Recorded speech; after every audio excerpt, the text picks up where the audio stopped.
let's move on the show now. Let's talk about the big events that went down in Dakar, Senegal yesterday night, the 2018 CAF Awards.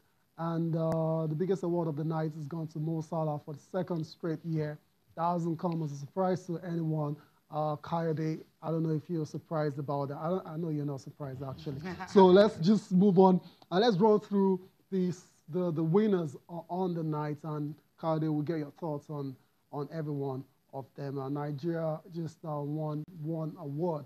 That was courtesy of the Super Falcons. Those girls are always delivering, you know, when push comes to shove. Let's start with the Youth Player of the Year award. This one's gone to Ashraf Hakimi of Real Madrid. Was on loan at Borussia Dortmund now.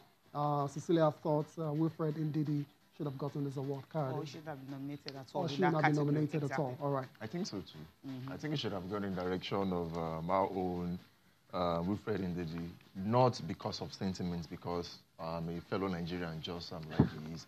But I think both for club and country, he did quite well. All right. For Ashraf Hakimi, as a fullback, came on a few times, scored 2 goals in the UCL for Real Madrid. Right. Playing for Borussia Dortmund right about now. But when you look at how involved Wilfred Ndidi was and still is, both for club and country, especially for Leicester City, if in terms of tackles, intercepts at the moment in the English Premier League, you are the #1 right about now.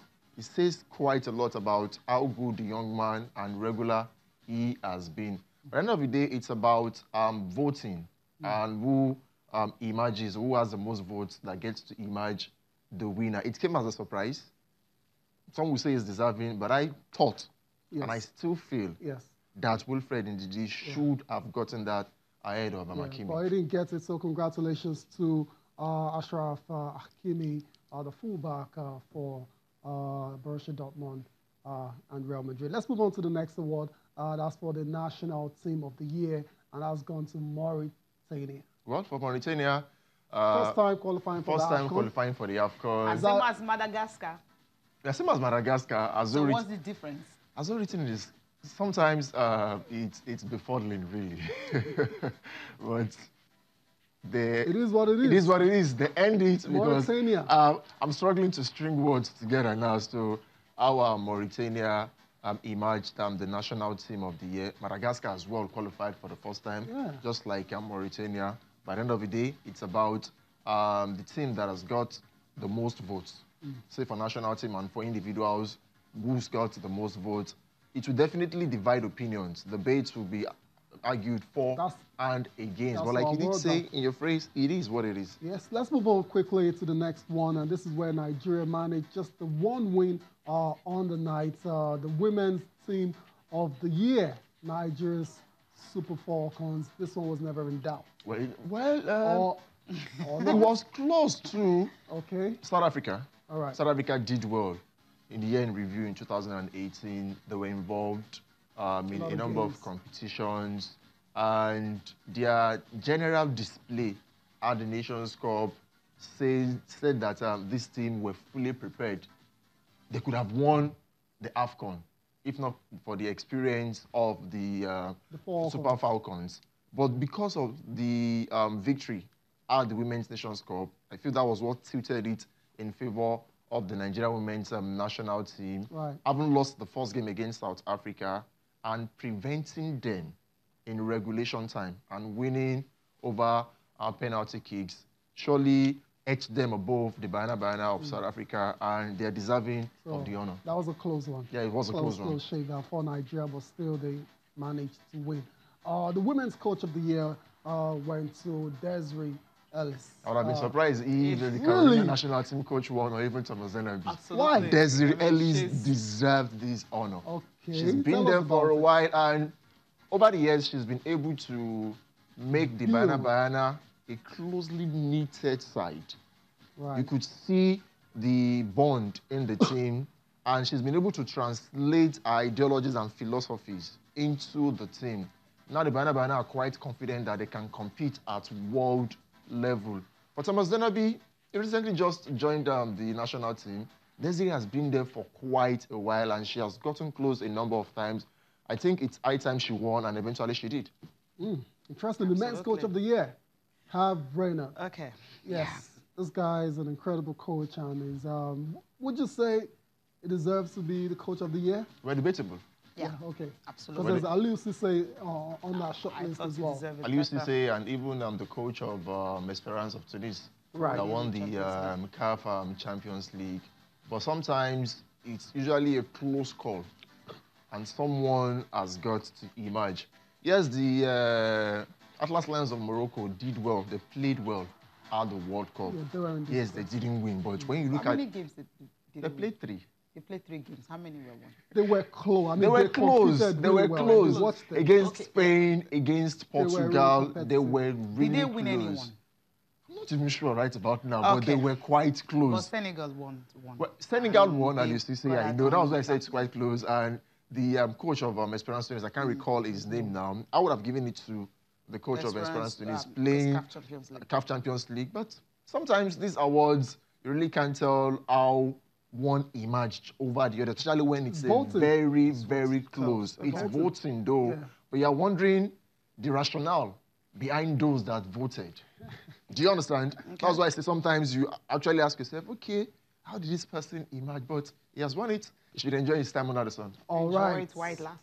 Cecilia, Women's Player of the Year. Okay, absolutely. I mean, never in doubt. We talked about the fact that if Azizat was going to win it, maybe just for popularity contest, nothing else. But then, I mean, it's AFCON year, the year where the Africa Women's Cup of Nations, and expectedly the outstanding player will obviously win it. And that's why Femi Gatlana had to win this one. If not, it could have gone to either of those other players who had the best at the club. We talked about Azizat yesterday, the fact that she scored 10 goals and also won the league and all that for her club. But she just had about 16 appearances, scoring about 2 goals and all that for her club, for Houston Dash. But then at the Africa Women's Cup of Nations, she was outstanding. 5 goals, MVP for about 4 games and all that. She was consistent all through, except the last game in the final where she was actually caged and she was in the pocket, maybe, and all that. So, I mean, she always remember that game and all that. But then, well deserved. I mean, she's good, and she was able to, I think this was never in doubt also. Need I say more? Yeah. You pretty much captured the highlights of our 2018, both for club and for national team. I recall that spur of the moment goal she scored against Papa Alcons in the first game of the tournament. I was like, wow. Watch out for this girl. And that was the goal of the thing. I mean. Yeah, and she was consistent all through the tournament. Yes, like she was tamed and caged in the final game when Anemi was like, today, you move and passed me. It was always going to be between her and Aziza, like I did say here last week. But I felt she was slightly ahead of Azizat. And clearly, she got there because it was always going to be her award to lose. And it didn't come as a surprise because this category, she's deserving, so she should enjoy the award. Not too much debate about that one. Let's go to the biggest award for the night. The Men's Player of the Year, Mo Salah. Never in doubt as well. I mean, these last 2 awards that you would say there shouldn't be any debate about the winners. Mohamed Salah, incredible 2018 record, 32 goals in English Premier League in the 38 game season. Went to the World Cup. The first for Egypt since 1990, scored twice as well too. Let's not forget about the qualification as well to basically put that country on his back on route to qualifying for Russia 2018. Mo Salah is the king of African football, deservedly again. Well, another young man who had the glorious 2018. Right. And is still continuing in that stage, both for club and country. Qualified the Pharaohs of Egypt for their first World Cup in 28 years. Also did score goals at the World Cup, even though he was battling injury. He wasn't totally fit. He wasn't totally fit, but he still was in among the goals. For club, he was exceptional. Absolutely. Like he did say, 32 goals in 38 league games, winning the Golden Boot, and made Liverpool, it seemed that people started taking seriously. Right. They were like, okay, these guys are pretenders rather than contenders. And right about now, they continued in that stage, even with his fellow club mate, who was also in the nomination with him, talking about Sadio Mane.